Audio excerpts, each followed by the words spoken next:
সেটা তো মূলত শান্তির দিকে বা আনন্দের দিকে যায় না, ক্ষণিকের হয়।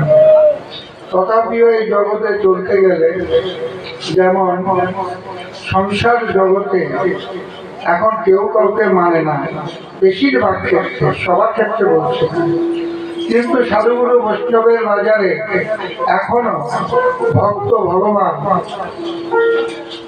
বিশাল মান্যতা, যাকে বলা চলে মান্যতার চরম জায়গায় পৌঁছে আছে। এখন দু চারজন থাকে এরকম, মানাচলা থাকে না।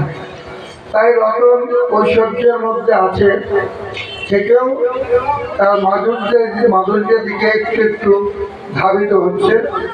অর্থাৎ সেই বৈষ্ণব কাছে প্রার্থনা করেছিল গত বছর যে আজকে আমার যদি আমার বড় মেয়ের একটি সন্তান হয়, তাহলে আমি একটু বৈষ্ণব সেবা দেব, এটা আমার ইচ্ছা। তা আমি বলেছিলাম বৈষ্ণব গোসাই অতি অবশ্যই কৃপা করবেন, বৈষ্ণবের ঊর্ধ্বে তো কিছু নেই, এটাই শুনি, সত্য মিথ্যা জানি না। তাই বৈষ্ণবের দয়ায় আজকে তার ঘরে, পরমের ঘরে একটি পুত্র সন্তান এসেছে।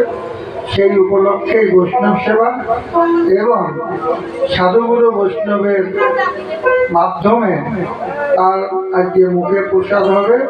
তাই আমরা একটুখানি সময় দেরি করে সময় নষ্ট করছি।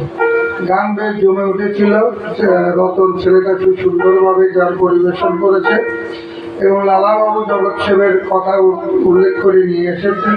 এ কিন্তু বর্তমান বৈষ্ণবীয় ধর্মে কোনো অনুমান নয়, একদম সত্য কথাগুলো তুলে ধরেছে।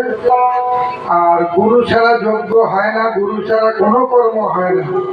সে ঘরে যদি একটা রান্নাবাড়ি শিখবে তাও গুরু দরকার, আবার সেই জায়গায় পৌঁছাবে তাও গুরু দরকার। গুরু ছাড়া কোনো গতি নাই নাই নাই। তাই গুরুই সর্বময় কর্তা। কিন্তু আমি যে রতনের গুরু সেজেছি, আমি কিন্তু গুরু হতে পারিনি, নামধারী সাজা। তাই আমার বলাতে যদি কোনো ভুল ত্রুটি হয়, নিজ গুণে যার যার গুরু তত্ত্ব বস্তুতে সংশোধন করে নেবেন এবং মার্জনা করবেন। জয় নিতাই, জয় গো।